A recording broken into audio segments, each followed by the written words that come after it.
సైకాలజీలో నెక్స్ట్ వచ్చేసి మనకి అభ్యసనం అనే టాపిక్ లో సబ్ టాపిక్ వచ్చేసి ప్రవర్తనవాద సిద్ధాంతాల్లో యత్నదోష సిద్ధాంతం. ఓకేమ్మా, ఇక్కడ మనకి యత్నదోష సిద్ధాంతం అనేది ఏ వాదం కిందికి వస్తుందండి? యత్నదోష సిద్ధాంతం వచ్చేసి మనకి ప్రవర్తనవాద సిద్ధాంతం క్రిందకి వస్తుందమ్మా. యత్నదోష సిద్ధాంతం ఏ వాద సిద్ధాంతం క్రిందికి వస్తుందంటే మనకి ప్రవర్తనవాద సిద్ధాంతం క్రిందికి వస్తుంది. ఇక్కడ మనము యత్నదోష సిద్ధాంతాన్ని అబ్జర్వ్ చేస్తే దీనికి అనేక పేర్లు అనేటివి ఉన్నాయమ్మా. అనేక పేర్లు ఉండడం అనేది జరుగుతుంది. ఈ పేర్లు గుర్తు పెట్టుకోవడం చాలా ఇంపార్టెంట్ మా. అంటే వీటిని బేస్ చేసుకుని కూడా మనకి క్వశ్చన్స్ అనేటివి ఎగ్జామ్ పాయింట్ ఆఫ్ వ్యూ లో అడుగుతుంటారు. అనేక రకాల పేర్లు ఉన్నాయమ్మా. అవి వచ్చేసి సంధాన సిద్ధాంతం, నెక్స్ట్ బంధ సిద్ధాంతం, నెక్స్ట్ ఎస్ఆర్ సిద్ధాంతం. ఇది కన్ఫ్యూజ్ చేస్తూ ఉంటారు. ఆర్ఎస్ సిద్ధాంతం, ఎస్ఆర్ సిద్ధాంతం అని. ఆర్ఎస్ సిద్ధాంతం అంటే స్కిన్నర్ ప్రతిపాదించిన కార్యసాధక సిద్ధాంతం, కార్యసాధక సిద్ధాంతం. బట్ ఎస్ఆర్ సిద్ధాంతం వచ్చేసి యత్నదోష సిద్ధాంతం. ఎస్ఆర్ సిద్ధాంతం వచ్చేసి యత్నదోష సిద్ధాంతం. నెక్స్ట్ ప్రేరణాకారక సిద్ధాంతం, అంటే ఇక్కడ ప్రేరణకి ప్రాధాన్యత ఇవ్వడం వల్ల యత్నదోష సిద్ధాంతంలో ఈ సిద్ధాంతాన్ని మనం ప్రేరణాకారక సిద్ధాంతంగా చెప్తాం. నెక్స్ట్ వచ్చేసి విజయ పదావరణ రీతి అభ్యసనం. విజయ పదావరణ రీతి అభ్యసనం. ఓకే, ఇక్కడ ఈ నేమ్స్ కూడా చాలా ఇంపార్టెంట్. అంటే మనకి యత్నదోష సిద్ధాంతం అనే అడగాల్సిన అవసరం లేదు. ఈ నేమ్స్ లలో మనకి ఏ నేమ్ అయినా ఇచ్చి ఈ సిద్ధాంతాన్ని ప్రతిపాదించిన వారు అని ఎవరైనా అడగవచ్చు, లేకుంటే ఆ సిద్ధాంతం గురించి వివరణ కూడా అడగవచ్చు. సో మనకి ఈ నేమ్స్ కూడా ఇంపార్టెంట్. ఇందులో మెయిన్ గా వచ్చేసి ఎస్ఆర్ సిద్ధాంతం. ఎందుకంటే ఎస్ సిద్ధాంతం అని ఎస్ టైప్ సిద్ధాంతం, ఆర్ టైప్ సిద్ధాంతం, ఎస్ఆర్ సిద్ధాంతం, ఆర్ఎస్ సిద్ధాంతం అని బాగా కన్ఫ్యూజన్ అవుతుంది. సో మనకి యత్నదోష సిద్ధాంతం వచ్చేసి ఏమా ఎస్ఆర్ సిద్ధాంతం, ఎస్ఆర్ సిద్ధాంతం. బట్ స్కిన్నర్ కార్యసాధక సిద్ధాంతం వచ్చేసి ఆర్ఎస్ సిద్ధాంతం. ఎందుకంటే అక్కడ రెస్పాన్స్ కి ప్రాముఖ్యత ఇచ్చారు కాబట్టి ఫస్ట్ ఆర్ వస్తుంది, ఫస్ట్ ఆర్ వస్తుంది. సో ఇక్కడ మాత్రం యత్నదోష సిద్ధాంతాన్ని ఎస్ఆర్ సిద్ధాంతం అని చెప్తాం, ఎస్ఆర్ సిద్ధాంతం. ఓకేమ్మా, టాపిక్ లోకి వెళ్తే మనకి యత్నదోష సిద్ధాంతం.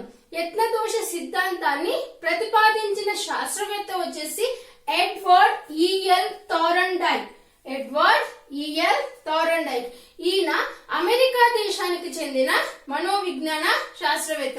అమెరికా దేశానికి చెందిన మనోవిజ్ఞాన శాస్త్రవేత్త. ఈయనని ఫాదర్ ఆఫ్ యానిమల్ సైకాలజీ అంటారు. అంటే ఏంటి, ఇక్కడ జంతు మనోవిజ్ఞాన శాస్త్రవేత్తగా చెప్తారు. ఎందుకన్నారంటే ఈయన ఎక్కువగా జంతువులపై పరిశోధనలు చేసి వాటిని మానవులకు అనుప్రయుక్తం చేయడం అనేది జరిగింది. సో జంతువులపై ఎక్కువ ప్రయోగాలు చేయడం వల్ల మనకి థారన్డైక్ ని ఏ శాస్త్రవేత్తగా పిలుస్తారంటే జంతు మనోవిజ్ఞాన శాస్త్రవేత్త, ఫాదర్ ఆఫ్ యానిమల్ సైకాలజీ. చాలా important, father of animal psychology Thorndike. ఓకేమ్మా, థారన్డైక్ ఎక్కువగా అంటే విస్తృతంగా వేటిపై ప్రయోగాలు చేశారు? చాలా ఇంపార్టెంట్ మా. థారన్డైక్ ఎక్కువగా వేటిపై ప్రయోగాలు చేశారంటే ప్రజ్ఞపై ప్రయోగాలు చేశారు. అంటే ప్రజ్ఞా సిద్ధాంతాలపై ప్రయోగాలు చేశారు. నెక్స్ట్ వచ్చేసి అభ్యసన సిద్ధాంతాలపై ఎక్కువగా ప్రయోగాలు చేశారు. ప్రజ్ఞా సిద్ధాంతాలపై ఎక్కువగా ప్రయోగాలు చేసింది థారన్డైక్ మా. నెక్స్ట్ అభ్యసన సిద్ధాంతాలపై ఎక్కువగా ప్రయోగాలు చేసింది కూడా థారన్డైక్ మా. ఇక్కడ మనకి అభ్యసన సిద్ధాంతాల్లో అభ్యసనంపై చేసిన ప్రయోగాల్లో రెండు రకాల సిద్ధాంతాలు ప్రముఖ ప్రాముఖ్యతని సంతరించుకున్నాయి. థారన్డైక్ ప్రతిపాదించిన సిద్ధాంతాల్లో రెండు సిద్ధాంతాలు, అభ్యసనం మీద రెండు సిద్ధాంతాలు ప్రముఖంగా ప్రాముఖ్యతని సంతరించుకోవడం జరిగింది. అవి వచ్చేసి ఏంటంటే మనకి అభ్యసన సిద్ధాంతాలు. ఏ సిద్ధాంతం అభ్యసన సిద్ధాంతం అంటే ఇదేమా యత్నదోష సిద్ధాంతం. అభ్యసన సిద్ధాంతాల్లో ప్రతిపాదించిన సిద్ధాంతం వచ్చేసి ఏంటంటే థారన్డైక్ యత్న దోష సిద్ధాంతం. నెక్స్ట్ అభ్యసన బదలాయింపు సిద్ధాంతం. ఓకేమ్మా, ఇక్కడ మనకి అభ్యసన బదలాయింపు సిద్ధాంతం వచ్చేసి లాస్ట్ ప్రీవియస్ వీడియోస్ లో క్లియర్ గా ఉందిమా. అభ్యసన బదలాయింపు సిద్ధాంతాన్ని మనం సమరూప లేదా సారూప్యత సిద్ధాంతం అంటాం. సమరూప లేదా సారూప్యత సిద్ధాంతం అంటాం. ఇక్కడ మనకి థార్ండైక్ వచ్చేసి మెయిన్ గా అభ్యసన సిద్ధాంతం, నెక్స్ట్ వచ్చేసి అభ్యసన బదలాయింపు సిద్ధాంతాల గురించి వివరించడం అనేది జరిగింది. ప్రెసెంట్ మనం ఇప్పుడు ఈ వీడియోలో యత్న దోష సిద్ధాంతం గురించి డీటెయిల్ గా ఎక్స్ప్లెనేషన్ చూద్దాం.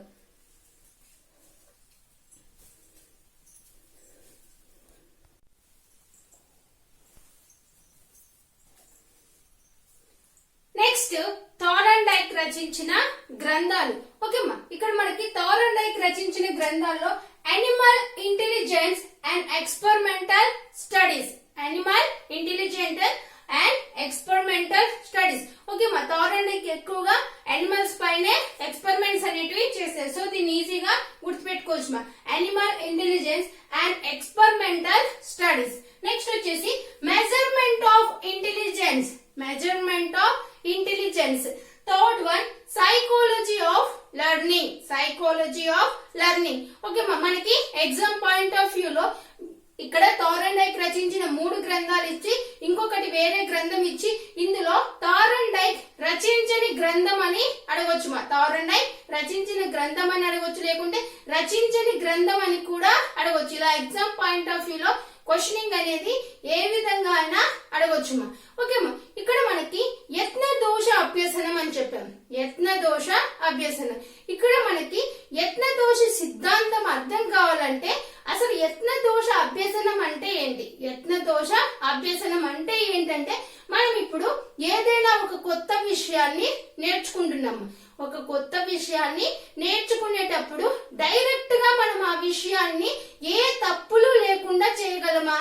చేయలేమ్మా. ఖచ్చితంగా మనకి 1-2 సార్లు అన్నా లేకుంటే ఒక్కసారైనా ఖచ్చితంగా తప్పులు అనేవి ఖచ్చితంగా పోతాయమ్మా.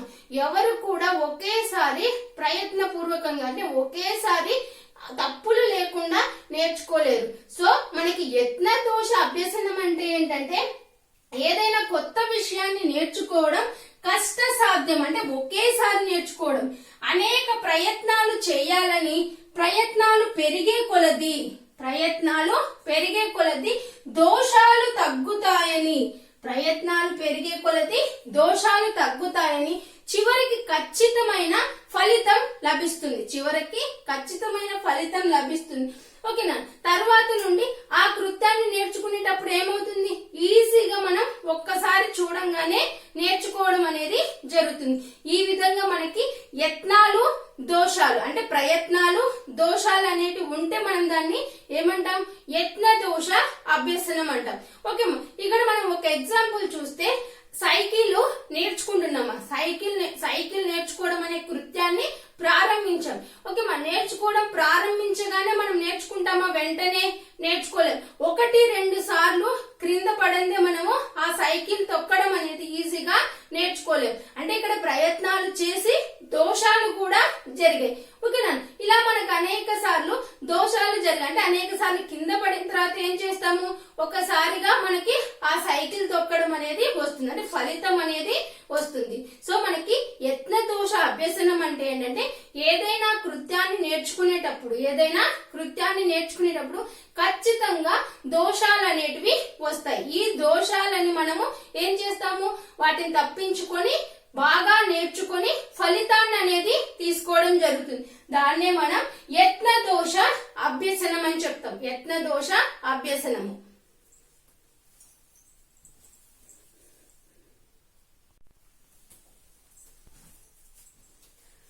నెక్స్ట్ మా థార్ండైక్ యత్న దోష ప్రయోగ వివరణ, అంటే ఈయన ప్రయోగాన్ని ఏ విధంగా వివరించారు.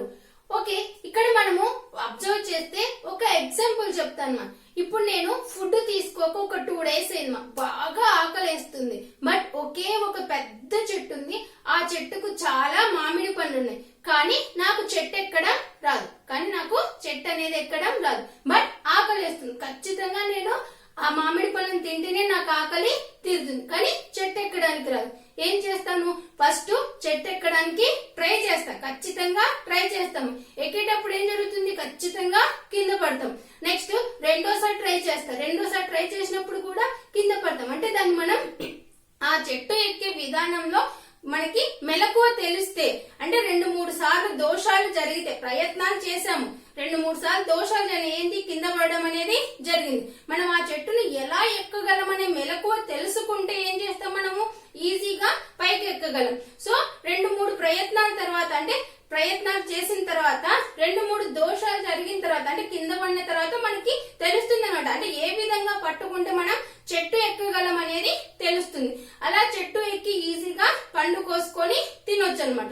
అంటే ఏంటి, ఇక్కడ 2-3 ప్రయత్నాలు జరిగిన తర్వాత, 2-3 దోషాలు జరిగిన తర్వాత చివరికి ఏమైంది, మనకి ఫలితం అనేది జరిగింది. ఫలితం అనేది ఏర్పడి మనం ఆ పండు తీసుకొని తినడం అనేది జరిగింది. సో ఇక్కడ కూడా మనకి థారన్ డైక్ ప్రయోగ వివరణలో యాక్చువల్ గా థారన్ డైక్ దేనిపై ప్రయోగం చేశారు, యత్న దోష సిద్ధాంతానికి సంబంధించి ఏ జంతువుపై ప్రయోగం చేశారంటే పిల్లిపై ప్రయోగం చేయడం అనేది జరిగింది.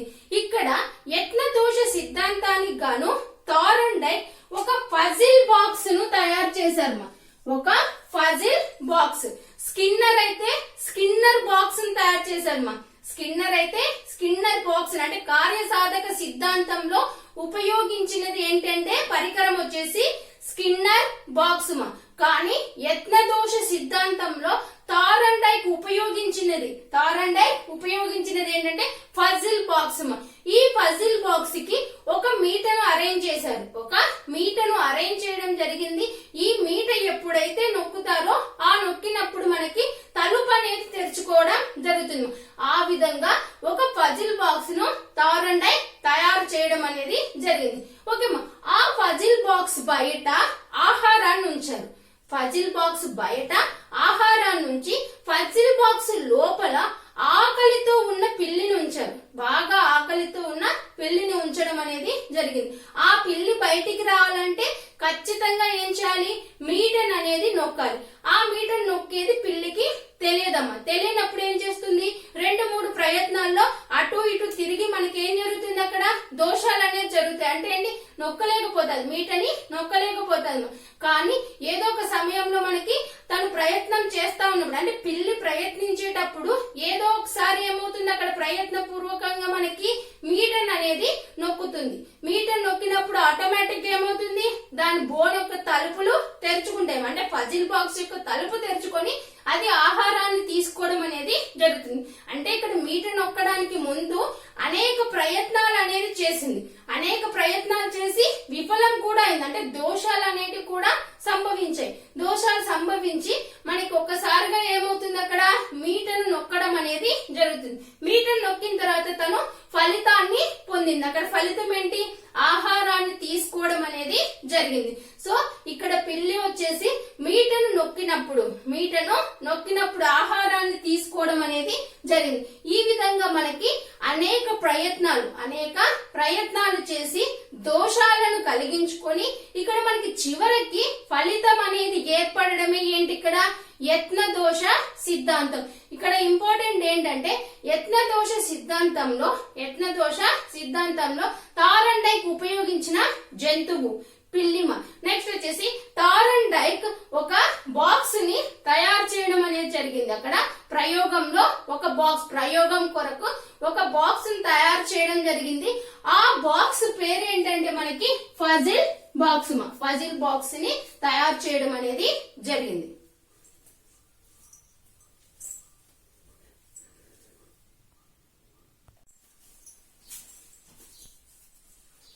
నెక్స్ట్ యత్న దోష అభ్యసనంలో పిల్లి యొక్క అభ్యసన ప్రక్రియ ఏ విధంగా జరిగింది. ఓకేమ్మా, పిల్లికి ఇక్కడ ఏం చేశాము, ప్రేరణని కలిగించాం. ఇక్కడ ప్రేరణ ఏమవుతుందంటే పిల్లి యొక్క ఆకలి. ఓకేమ్మా, ఇక్కడ మనం ఒకటి అబ్జర్వ్ చేస్తే పిల్లికి బాగా కడుపు నిండా మనం ఫుడ్ ఇచ్చాం, ఆహారాన్ని ఇచ్చి మనం దాన్ని బోన్ లో బంధించి, అంటే ఫజిల్ బాక్స్ లో బంధించి ఎదురుగా ఆహారం పెడితే ఏం చేస్తుంది, అది దానికి ఫుడ్ ఫుల్గా ఉంది కాబట్టి తినడానికి అసలు ప్రయత్నించదు. అక్కడ ఏం చేసాం మనము, ఒక్క రోజు ముందు నుంచే పిల్లికి ఆహారం ఇవ్వలేదు. థారండైక్ వచ్చేసి పిల్లికి ఎటువంటి ఆహారాన్ని ఇవ్వకుండా దానికి బాగా ఆకలి కలిగేటట్లు చేసి ఏం చేశారు, ఫజిల్ బాక్స్ లో బంధించి బయట ఆహారాన్ని పెట్టారు. సో ఇక్కడ ప్రేరణ ఏమవుతుందంటే ఆకలి అవుతుంది. ప్రేరణ వచ్చేసి ఆకలి అవుతుంది. నెక్స్ట్ వచ్చేసి ఇక్కడ మనం అబ్జర్వ్ చేస్తే లక్ష్యము థారండైక్ ప్రయోగంలో మనకి లక్ష్యం ఏమవుతుందంటే బోను బయట ఆహారాన్ని చేరుకోవడం. అంటే ఆ పిల్లి వచ్చేసి ఏదో ఒక విధంగా బోను బయట ఉన్న ఆహారాన్ని తినాలి. అదే ఏంటి, లక్ష్యం అవుతుంది. ఇక్కడ మనకి థారండైక్ ప్రయోగంలో లక్ష్యం వచ్చేసి ఏమవుతుంది, బోను బయట ఆహారంని చేరుకోవడం లేదా తినడం అనేది పిల్లి యొక్క లక్ష్యం అవుతుంది. నెక్స్ట్ వచ్చేసి ఆటంకం. ఇక్కడ మనకి థారండైక్ ప్రయోగంలో ఆటంకం ఏంటి, ఫజిల్ బాక్స్. అంటే ఫజిల్ బాక్స్ లో మూసి ఉన్న తలుపు ఏమవుతుందంటే ఆటంకం అవుతుంది. ఇక్కడ మనము ఆటంకం ఉండడం వల్లనే ఏమైంది, తను బయటికి వెళ్లి ఆ ఆహారాన్ని తినలేకపోయింది. సో ఇక్కడ ఆటంకం ఏమవుతుందంటే మూసి ఉన్న తలుపు అవుతుంది. నెక్స్ట్ వచ్చేసి వ్యర్థ ప్రయత్నాలు ఏంటి ఇక్కడ, ఓకేమా. ఇక్కడ ఫజిల్ బాక్స్ లో పిల్లి నుంచాము, బాగా ఆకలితో ఉన్న పిల్లి నుంచాము. ఇక్కడ మీట ఉందిమా. ఫస్ట్ ఏం చేసింది, ఇటు సైడ్ తిరిగింది. అలా మనకి అన్ని వైపులా పిల్లి బాగా తిరిగింది. అంటే ఎటువైపు తను బయటికి వెళ్ళగలదని బాగా తిరిగిన తర్వాత తను అప్రయత్నంగా ఏదో ఒక సమయంలో ఇక్కడ మీటన్ అనేది నొక్కి బయటకు వచ్చేసింది. బయటకు వచ్చిన తర్వాత జస్ట్ ఒక్కసారి తన ఆహారం తీసుకుంటానే థారండైక్ ఏం చేశారంటే మళ్ళీ ఆ పిల్లిని బోన్ లో బంధించారు. అంటే ఫజిల్ బాక్స్ లో బంధించేసి బయట ఆహారాన్ని ఉంచారు. తను మళ్ళీ ప్రయత్నాలు కొనసాగించింది. అంటే పిల్లి మళ్ళీ ప్రయత్నాలు కొనసాగించింది. ఇలా కొనసాగించిన తర్వాత మళ్ళీ మీటర్ నొక్కి బయటికి వెళ్ళడం జరిగింది. ఇలా అనేక సార్లు కొద్దిగా ఆహారాన్ని ఇచ్చి ఏం చేశాడు, పిల్లిని మళ్ళీ ఫజిల్ బాక్స్ లోనే థారండైక్ బంధించేశాడు. ఇలా మనకి తను ఒక పిల్లి వచ్చేసి ఏం చేసిందంటే ఇటువైపు తిరగడం వల్ల ప్రయోజనం లేదు. అంటే ఎంత తిరిగినా మీట అనేది తనకి నొక్కుకోలేదు. సో ఇటువైపు తిరగడం వల్ల ప్రయోజనం లేదని తెలుసుకోగలిగింది. నెక్స్ట్ ఇటువైపు బాగా తిరిగిన తర్వాత అటువైపు కూడా తలుపు తెరుచుకోలేదు. అంటే ఇటువైపు తిరిగినా కూడా ఎటువంటి ప్రయోజనం లేదని పిల్లి ఒక నిర్ణయానికి రావడం జరిగింది. వాటిని మనం ఏమంటామంటే వ్యర్థ ప్రయత్నాలు అంటాం. ఇక్కడ మనకి థారండైక్ ప్రయోగంలో వ్యర్థ ప్రయత్నాలు ఏంటంటే మీట లేని చోట అటు ఇటు తిరగడం.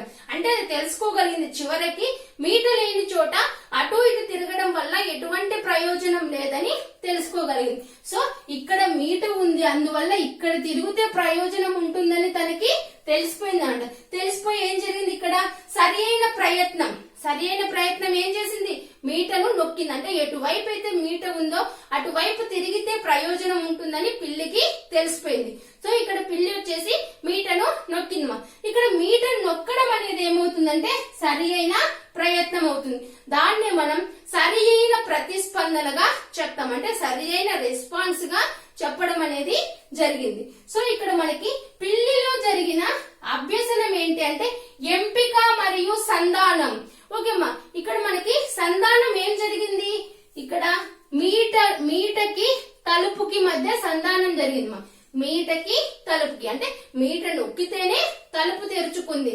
ఇదే మీటకి తలుపుకి మధ్య సంధానం జరిగింది కాబట్టి దీన్ని సంధాన అభ్యసనం అని కూడా చెప్తారు. ఇక్కడ ప్రేరణ కలిగించాం కాబట్టి దీన్ని ప్రేరణ కారక సిద్ధాంతం అని కూడా చెప్తాం. యత్నదోష సిద్ధాంతంని ప్రేరణ కారక సిద్ధాంతం అని చెప్తామని చెప్పాను. సంధాన సిద్ధాంతం అని చెప్తారని చెప్పాను. నెక్స్ట్ వచ్చేసి ఆర్ సిద్ధాంతం అంటే మనకి రెస్పాండ్ అనేది తర్వాత వస్తుంది. ఆర్ సిద్ధాంతం అని అంటారని కూడా చెప్పాను. అంటే సరి అయిన ప్రతిస్పందన తర్వాత వచ్చింది. ఎప్పుడు మీటర్ నొక్కిన తర్వాత అక్కడ ప్రతిస్పందన అనేది జరిగింది. అంటే ఆర్ సిద్ధాంతం అని కూడా అంటారని చెప్పాను. ఇక్కడ మనకి పిల్లిలో జరిగిన అభ్యసనం ఏంటంటే ఇక్కడ మనకి ఎంపిక చేసుకుంది మరియు సంధానం అనేది జరిగి నేరుగా ఒక్క ప్రయత్నంలోనే నేరుగా ఒక ప్రయత్నంలోనే మీటను నొక్కి ఆహారాన్ని తీసుకోవడం జరిగింది.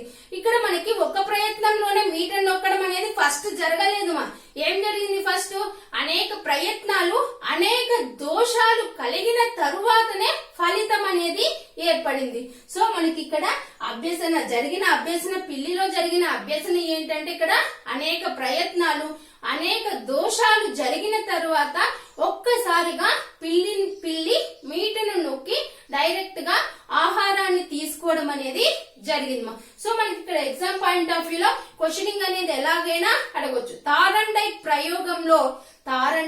ప్రయోగంలో లక్ష్యం ఏంటి అని అడగొచ్చు. లక్ష్యం ఏమవుతుంది ఇక్కడ? బోను బయట ఉన్న ఆహారాన్ని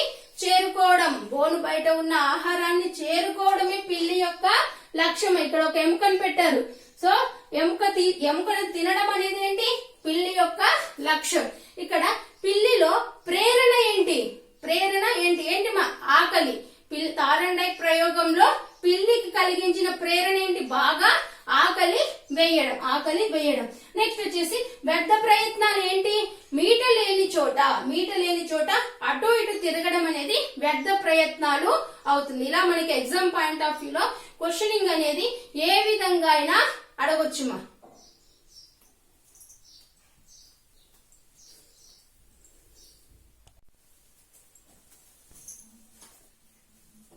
నెక్స్ట్ యత్న దోష అభ్యసనానికి కొన్ని ఎగ్జాంపుల్ చూద్దాము. ఇక్కడ మనకి సైకిల్ తొక్కడం అనేది కూడా యత్న దోష సిద్ధాంతం కిందికి వస్తుంది. ఓకే, ఒకేసారి మనం సైకిల్ ని డైరెక్ట్ గా నేర్చుకోలేము. ఖచ్చితంగా ప్రయత్నాలు చేసి దోషాలు అంటే కింద పడితేనే మనము సైకిల్ నేర్చుకుంటాం. సో సైకిల్ నేర్చుకోవడం అనేది యత్న దోష అభ్యసనం. నెక్స్ట్ వచ్చేసి ఈత కొట్టడం కూడా ఏంటి మనకి? ఇది ఏమవుతుంది? యత్న దోష అభ్యసనం కిందికి వస్తుంది. కారు నడపడం. ఓకే మా, కారు నడపడంలోని మెలకువలు తెలుసుకుంటేనే మనకి ఏమవుతుంది? ఆ కార్ని నడపగలమ్మా. సో మనకి అనేక ప్రయత్నాలు మరియు దోషాలు కలిగి చివరికి ఫలితాన్ని తీసుకుంటే మనం దాన్ని యత్న దోష అభ్యసనంగా చెప్తాం. నెక్స్ట్ వచ్చేసి టైప్ చేయడం కూడా మొదట్లో చాలా కష్టంగా ఉంటుంది. మనం తప్పులు చేస్తూ ఉంటాము. ఆ సిరీస్ ఉంటుంది కదా, ఆ సిరీస్ ని మనం తప్పులు చేస్తాం. అంటే ఏంటి? ఇక్కడ కొన్నిసార్లు తప్పులు చేసిన తర్వాత అంటే ప్రయత్నాలు చేసి తప్పులు చేసిన తర్వాత ఆ సిరీస్ ని మనం సీక్వెన్స్ ని ఖచ్చితంగా టైప్ చేయగలుగుతాం. అంటే ఇది కూడా ఏ నియమం కిందికి వస్తుందంటే యత్న దోష అభ్యసనం కిందికి వస్తుంది. ఓకే మా, పలకపై మొదటగా అక్షరాలు దిద్దడం. ఓకే మా, ఫస్ట్ స్కూల్ కి జాయిన్ అయిన వాళ్ళు పలకపై అక్షరాలు దిద్దుతూ ఉంటారు. వాళ్ళు కూడా డైరెక్ట్ గా మనకి ఏమవుతుంది? వాళ్ళు డైరెక్ట్ గా ఇప్పుడు ఆ అని రాసిచ్చామనుకోండి, ఆ అని వాళ్ళు రాయలేరు. ఏంటి? అక్కడ దోషాలు, యత్నాలు అనేవి ఖచ్చితంగా జరిగిన తర్వాతనే తను ఆ అనే అక్షరాన్ని నేర్చుకోవడం అనేది జరుగుతుంది. సో ఇది కూడా ఏమవుతుంది? యత్న దోష అభ్యసనం అవుతుంది. నెక్స్ట్ వచ్చేసి ఆసనాలు నేర్చుకోవడం, ఆసనాలు వేయడం. ఓకే మా, ఆసనాలు వేయడం కూడా ఆ ఆసనాలు కొంచెం కష్టంగా ఉంటాయి. ఆ కష్టంగా ఉండే వాటి మనకి ఏమవుతుంది? అనేక ప్రయత్నాలు చేసి అనేక సార్లు దోషాలను కలిగి ఏమవుతుంది? మనకి చివరగా ఆ అభ్యసనం వేయడానికి అంటే అక్కడ ఎక్సర్సైజ్ చేయడానికి మనకి బాగా ఉపయోగపడుతుంది. అంటే ఫలితం అనేది తగ్గుతుంది. ఆసనాలు వేయడం అనేది కూడా ఏంటి? ఇక్కడ ఆసనాలు వేయడం అనేది కూడా యత్న దోష అభ్యసనమే అవుతుంది. ఓకేమ్మా, ఇక్కడ మనకి అనువర్తనాలు అబ్జర్వ్ చేస్తే యత్న దోష అభ్యసనంలో అనువర్తనాలు అబ్జర్వ్ చేస్తే ఓకేమ్మా, ఇప్పుడు మనకి తెలుగు మాస్టారు ఉక్త లేఖనం అంటే డిక్టేషన్ పెడతా ఉంటారు. తెలుగు మాస్టర్లు మనకి డిక్టేషన్ పెడతా ఉంటారు. ఓకే మా, డిక్టేషన్ పెట్టడంలో ముఖ్య ఉద్దేశం ఏంటి? అక్కడ భాషను నేర్చుకోవడం. అంటే వాళ్ళు చూడకుండా చెప్పినప్పుడు చూడకుండా రాస్తారు. రాసినప్పుడు అక్కడ తప్పు ఖచ్చితంగా చేస్తారు. తెలుగులో మనకి పొల్లు తప్పు చేయడమో లేకుంటే దీర్ఘం తప్పు రాయడమో ఏదో ఒకటి చేస్తారు. అలా తప్పులు చేసిన తర్వాత ఏమవుతుంది? వాళ్ళు దాన్ని ఆ తప్పును సరిదిద్దుకుంటారు. ఆ తప్పును అనేది సరిదిద్దుకొని చివరికి ఏమవుతుంది? కరెక్ట్ గా రాస్తారు. సో ఇక్కడ అనేక ప్రయత్నాలు చేసిన తర్వాత దోషాలు చేసిన తర్వాత ఏమైంది? ఫలితం అనేది పొందాం. ఇది ఏ అభ్యసన నియమాన్ని చెప్తుందంటే మనకి యత్న దోష సిద్ధాంతాన్ని తెలియజేస్తున్నాం. ఇంకొకటి అబ్జర్వ్ చేస్తే ఒక మెకానిక్ ఉన్నాడు. ఆ మెకానిక్ అనేక సార్లు కారు ఇంజిన్ ని గాని లేకుంటే దాన్ని విప్పదీసి బిగించడానికి ట్రై చేశాడు. కానీ తను ఎన్నిసార్లు ట్రై చేసినా కూడా దాన్ని విప్పతీసి ఇంజిన్ ని బిగించలేకపోయాడు. అనేక ప్రయత్నాలు చేసి అనేక తప్పులు చేసిన తరువాత చివరికి ఫలితాన్ని పొంది ఆ కార్ ఇంజిన్ ని గాని బైక్ ఇంజిన్ ని గాని ఈజీగా విప్పదీసి ఈజీగా బిగించగలిగాడు. అంటే తను చాలా సార్లు అభ్యసనం చేశాడు అంటే ట్రై చేశాడు. ట్రై చేసిన తర్వాత చివరికి తన ఫలితాన్ని పొందాడు. అంటే బాగా తప్పులు చేసి ప్రయత్నాలు చేసిన తరువాత చివరికి ఫలితాన్ని పొందాడు. ఇప్పుడు పొందిన తర్వాత ఏంటి, తను ఒక్కసారిగా బాగా అలవాటు అయిపోయింది కాబట్టి ఈజీగా ఆ కార్ ఇంజిన్ ని తీసి ఈజీగా బిగించగలడు. సో ఇది కూడా ఏమవుతుంది, యత్నదోష సిద్ధాంతం అవుతుంది. యత్నదోష సిద్ధాంతం.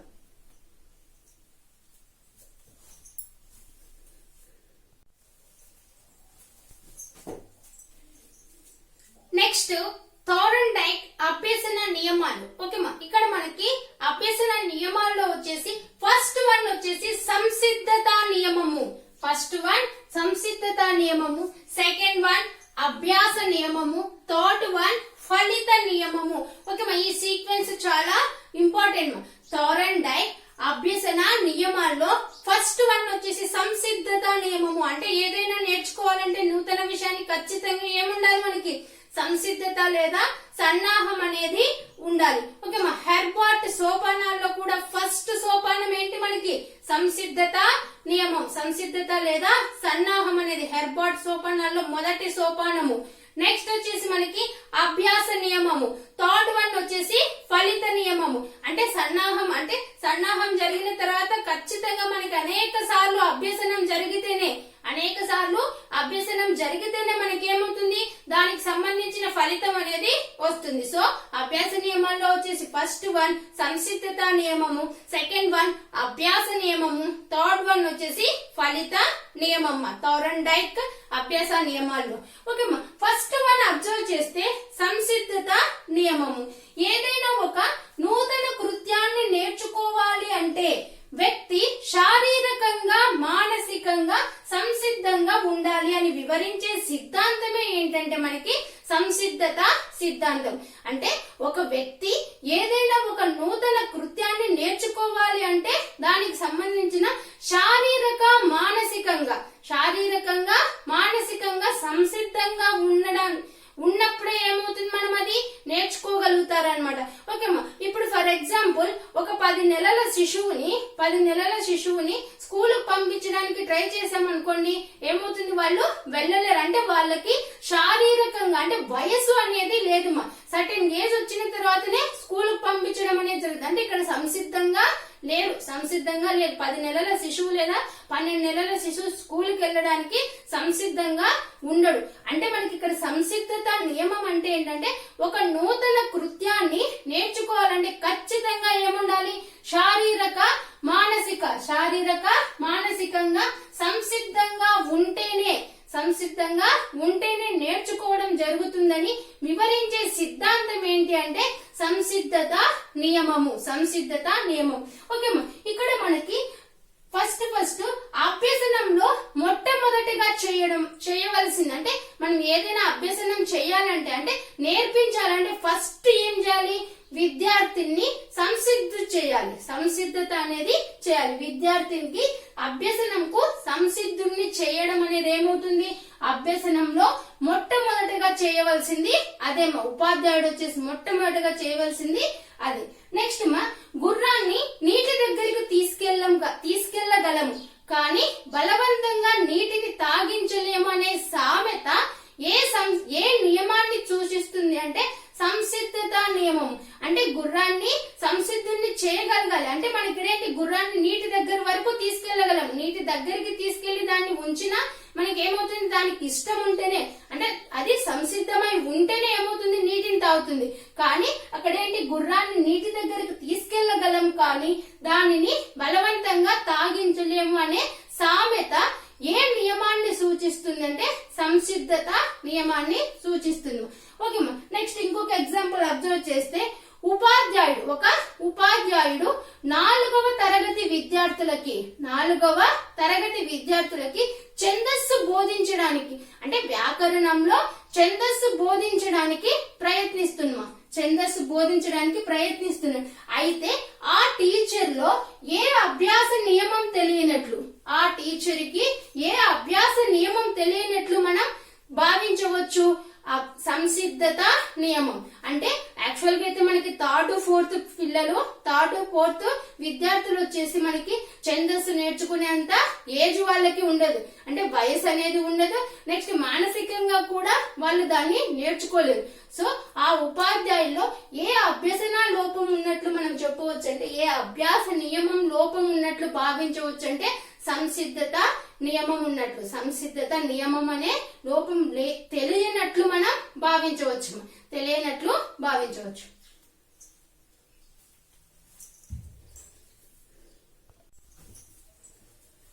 నెక్స్ట్ ఓకేమా, ఇక్కడ ఇంకో కొన్ని ఎగ్జాంపుల్స్ అబ్జర్వ్ చేస్తే సంసిద్ధత నియమానికి ఉపాధ్యాయుడు లెసన్ స్టార్ట్ చేసే ముందు, ఇప్పుడు ఫర్ ఎగ్జాంపుల్ జ్ఞానేంద్రియాలు అనే లెసన్ ని స్టార్ట్ చేశారు.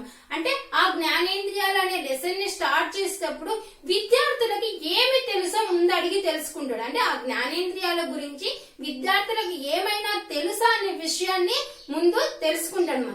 తెలుసుకున్న తర్వాతనే డీప్ గా టాపిక్ లోకి వెళ్ళడం అనేది జరుగుతుంది. సో మనకి ఇక్కడ ఉపాధ్యాయుడు తెలిసిన విషయాల నుండి తెలియని విషయాలకి బోధన కొనసాగించడంలో ఇమిడి ఉన్న అభ్యసనం ఏంటి అంటే మనకి సంసిద్ధత అభ్యసనం. నెక్స్ట్ అబ్జర్వ్ చేస్తే మనం పాఠం బోధించేటప్పుడు మొట్టమొదటగా విద్యార్థులకి ఉన్మీకరణ అనేది చేస్తాం. ఇక్కడ మనకి ఈ చెయ్యడం అనేది ఏ అభ్యసన నియమాన్ని తెలుపుతుందంటే మనకి సంసిద్ధత నియమాన్ని తెలియజేస్తుంది.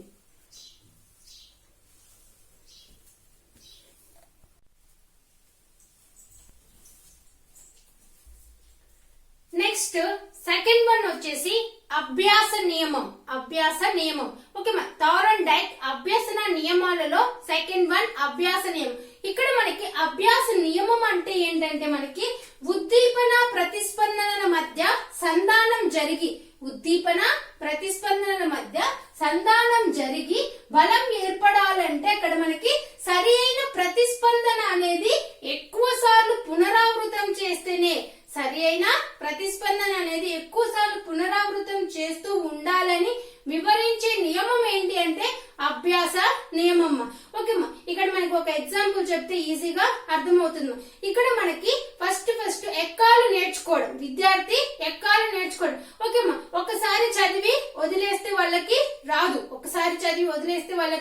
ఏం చేయాలి, అక్కడ ఎక్కువ సార్లు పునరావృతం చేయాలి, ఎక్కువ సార్లు చదువుతూ ఉండాలంట. అదే ఎక్కాన్ని ప్రతిసారి మళ్ళీ పునరావృతం చేస్తూ ఉంటే ఏమవుతుంది, అక్కడ ఫలితం అనేది లభిస్తుంది. అంటే సరి అయిన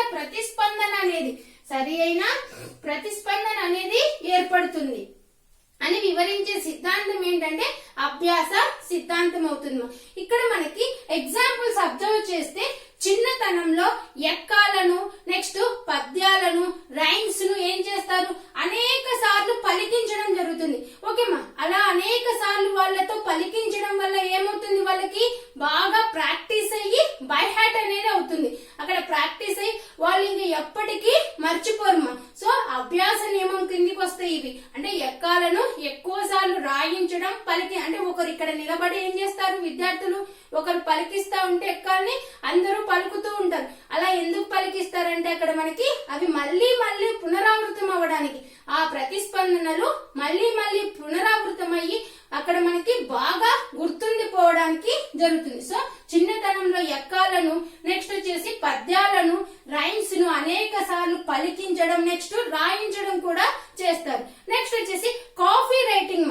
ఇక్కడ మనకి కాఫీ రైటింగ్ అనేది రాయిస్తారు. కాఫీ రైటింగ్ ఎందుకు రాయిస్తారంటే ఒకే పదాన్ని కిందికి మనం అదే పదాన్ని మళ్ళీ రాసుకుంటా వస్తాం. అంటే ఇక్కడ కూడా ఏం జరిగింది, కాఫీ రైటింగ్ రాయడంలో కూడా ఒకే అంశాన్ని మళ్ళీ రాయడం అనేది జరుగుతుంది. అంటే ఇక్కడ ఏంటి, మళ్ళీ అనే పునరావృతం అని వస్తే మనకి అది ఏ నియమం అవుతుందంటే అభ్యాస నియమం అవుతుంది. థారన్ డైక్ ప్రకారము అభ్యాస నియమం అవుతుంది. ఇక్కడ మనకి ఓకేమా ఇంకొక ఎగ్జాంపుల్ అబ్జర్వ్ చేస్తే మాది గణిత ఉపాధ్యాయుడు అనుకోండి ఏం చేస్తాడు, ఒక 2 ప్రాబ్లమ్స్ ని బోర్డు పైన క్లాస్ రూమ్ లో చెప్తుంటారు.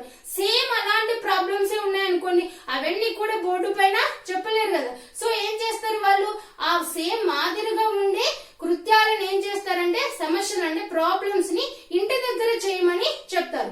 ఇంటి దగ్గర చేస్తే ఏమవుతుంది, ఆటోమేటిక్ గా సేమ్ ప్రాబ్లమ్స్ కాబట్టి, సేమ్ మాదిరి ప్రశ్నలు కాబట్టి ఏమవుతుంది, వాళ్ళకి ప్రాక్టీస్ అనేది అవుతుంది. సో ప్రాక్టీస్ అయినప్పుడు మనకి ఏమవుతుంది, అది కూడా ఏ నియమం కింద వస్తుందంటే అభ్యాస నియమం కింద వస్తుంది. అంటే మాదిరి కృత్యాలని హోంవర్క్ ఇవ్వడం. నెక్స్ట్ వచ్చేసి పునఃస్మరణ. పునఃస్మరణ అంటే మళ్ళీ మళ్ళీ గుర్తుకు తెచ్చుకోవడం. నెక్స్ట్ పునశ్చరణ అంటే ఒకే పదాన్ని మళ్ళీ మళ్ళీ పలకడం, ఒకే పదాన్ని మళ్ళీ మళ్ళీ పలకడం. నెక్స్ట్ పునరభ్యసన, ఒకే దాన్ని మళ్ళీ మళ్ళీ అభ్యసన చేయడం. అంటే అభ్యసించడం అనేది కూడా ఏమవుతుందంటే ఈ పునఃస్మరణ, పునశ్చరణ, పునరభ్యసనంలో యందు ఇమిడి ఉన్న అభ్యసన నియమం ఏంటి అంటే అభ్యాస నియమం. అభ్యాస నియమం ఎందుకు, ఇక్కడ మనం మళ్ళీ మళ్ళీ స్మరించుకుంటున్నాం, మళ్ళీ మళ్ళీ చదువుతున్నాం, మళ్ళీ మళ్ళీ అభ్యాసం చేస్తున్నాం అని వస్తే ఏంటి మనకి అది ఏ నియమం అవుతుందంటే అభ్యాస నియమం అవుతుంది. నెక్స్ట్ సాధనమున పనులు సమకూరు ధరలోన. ఓకేమ్మా, ఈ వాక్యాన్ని అబ్జర్వ్ చేస్తే సాధనమున అంటే సాధన చేస్తే మనకి పనులు సక్రమంగా జరుగుతాయని. సో ఇక్కడ మనకి సాధన అంటే ఏంటి, మళ్ళీ మళ్ళీ చేస్తాం కదా, ఏదైనా సాధన చేయాలంటే దాన్ని మళ్ళీ మళ్ళీ చేస్తాం.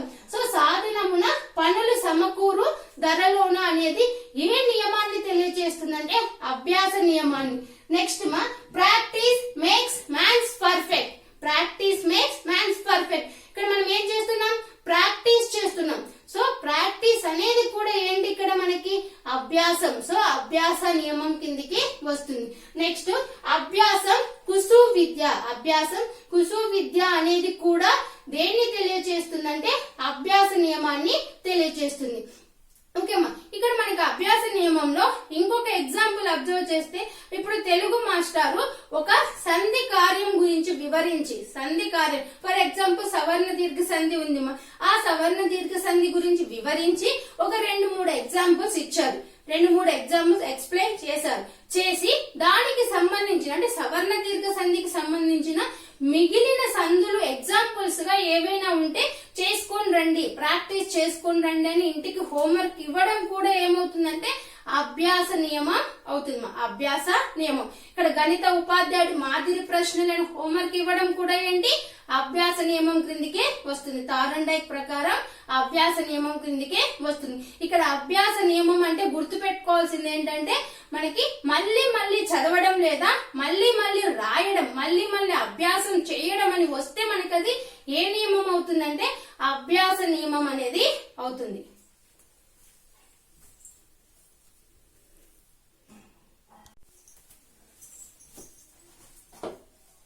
నెక్స్ట్ అభ్యాస నియమంలో మనకి 2 ఉపనియమాలు అనేటివి ఉన్నాయి.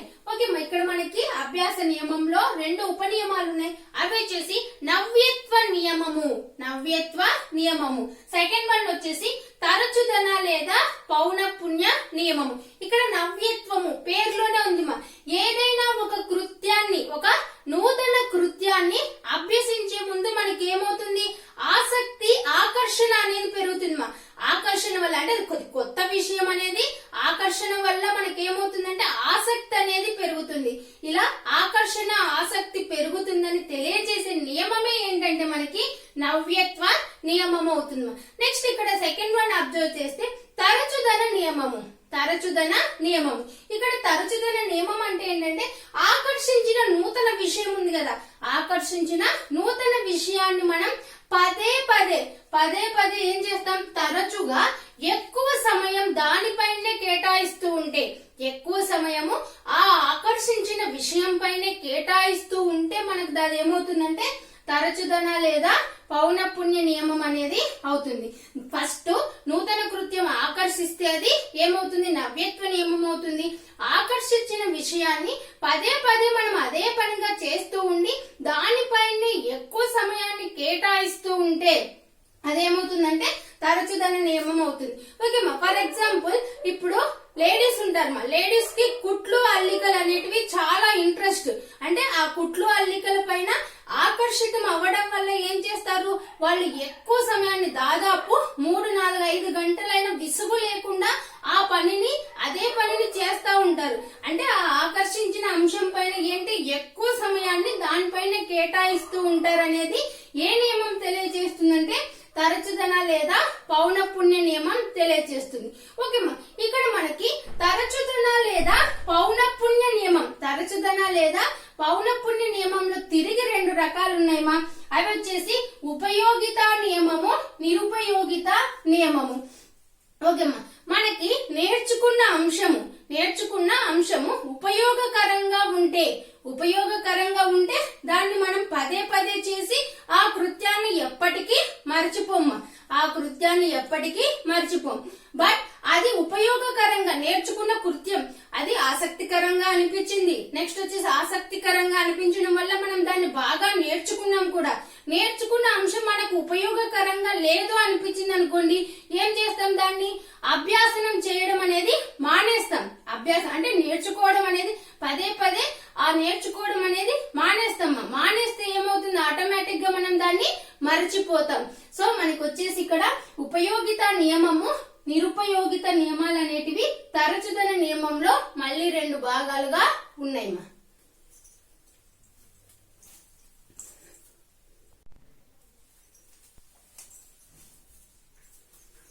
నెక్స్ట్ లాస్ట్ వన్ వచ్చేసి ఫలిత నియమం. ఇక్కడ మనకి ఫలితం అంటే ఏంటి, రిజల్ట్. యాక్చువల్ గా అయితే మనకి విద్యార్థి సన్నద్ధత అయిన తర్వాత ఏం చేస్తాడు, ప్రాక్టీస్ చేస్తాడు, అంటే అభ్యాసం చేస్తాడు. అభ్యాసం చేసిన తర్వాత ఫలితం అనేది వెలువడుతుంది. ఇక్కడ మనకి ఫలిత నియమం అంటే ఏంటంటే అభ్యాసం చేసి నేర్చుకున్న కృత్యాల పట్ల సంతృప్తికరమైన ఫలితాలు వస్తే, అంటే పాజిటివ్ రిజల్ట్స్ కింద వస్తే ఏమవుతుందంటే అక్కడ సుముఖత అనేది ఏర్పడుతుంది. అసంతృప్తికర ఫలితాలు వస్తే విముఖత అనేది ఏర్పడుతుంది. అంటే నేర్చుకున్న అంశం పట్ల పాజిటివ్ రిజల్ట్ వస్తే సుముఖత అనేది ఏర్పడుతుంది, నెగిటివ్ రిజల్ట్ వస్తే విముఖత అనేది ఏర్పడుతుంది. ఓకేమ్మా, ఇక్కడ మనకి ఎగ్జామ్ పాయింట్ ఆఫ్ వ్యూ లో ఫలిత నియమాన్ని మనం ఎలా అబ్జర్వ్ చేయొచ్చు అంటే సక్సెస్, ఫెయిల్యూర్, నెక్స్ట్ వచ్చేసి ర్యాంకులు, గ్రేడులు, మార్కులు, నెక్స్ట్ పరాజయం, అపజయం, విజయం, ఇలాంటివి వస్తే మనకి ఇలాంటి పదాలు వస్తే మనం దాన్ని ఫలిత నియమం అని ఈజీగా గుర్తుపెట్టుకోవచ్చు. ఇలాంటి పదాలు వస్తే మనం అది థారన్ డైక్ ప్రకారం ఏ నియమంగా చెప్పొచ్చు, ఫలిత నియమంగా చెప్పొచ్చు. ఓకే, ఇక్కడ ఇంకొక ఇంపార్టెంట్ పాయింట్ ఏంటంటే థారన్ డైక్ ప్రకారము అభ్యసన నియమాలన్నింటిలో కూడా అత్యంత ప్రధానమైన నియమం ఏంటంటే ఫలిత నియమం. అత్యంత ప్రధానమైన నియమం వచ్చేసి ఏంటి, ఫలిత నియమం. ఫర్ ఎగ్జాంపుల్ ఇక్కడ మనం ఒకటి అబ్జర్వ్ చేద్దాం. ఒక ఎగ్జాంపుల్ అబ్జర్వ్ చేస్తే ఎంత బాగా రాసిన పరీక్ష, ఎంత బాగా రాసినా కూడా ఉపాధ్యాయుడు మార్కులు తగ్గిస్తా ఉన్నాడు. ఎన్నిసార్లు అయినా కూడా ఎప్పుడు మార్కులు తగ్గించే ఉపాధ్యాయుడి మీద ఆ విద్యార్థికి కలిగే విముఖతకు కారణం ఏంటి, ఇక్కడ ఫలిత నియమం. ఓకేమ్మా, ఇక్కడ ఇంకొక ఎగ్జాంపుల్ తీసుకుంటే ఒక విద్యార్థి బాగా చదివి మంచి మార్కులు తెచ్చుకున్నప్పుడు అతనికి మంచి ఆనందకరమైన విషయం జరిగింది, అక్కడ ఆనందకరమైన అంశం ఏర్పడింది. సో సుముఖత అనేది ఏర్పడింది. ఇక్కడ కూడా ఏ నియమం ఉపయోగపడింది, ఫలిత నియమం అనేది ఉపయోగపడడం జరిగింది. సో ఇక్కడ మనం ఈజీగా గుర్తుపెట్టుకోవచ్చు. ఫలిత నియమం అంటే మార్క్స్ గాని, గ్రేడ్లు గాని, నెక్స్ట్ వచ్చేసి అపజయము, పరాజయం, నెక్స్ట్ వచ్చేసి ఇక్కడ మనకి గ్రేడులు, ర్యాంకులు, మార్కులు, పాస్, ఫెయిల్, ఇలాంటి పదాలు వస్తే మనకి అది ఏ నియమంగా చెప్పొచ్చు, థారన్ డైక్ ప్రకారము ఫలిత నియమంగా చెప్పొచ్చు.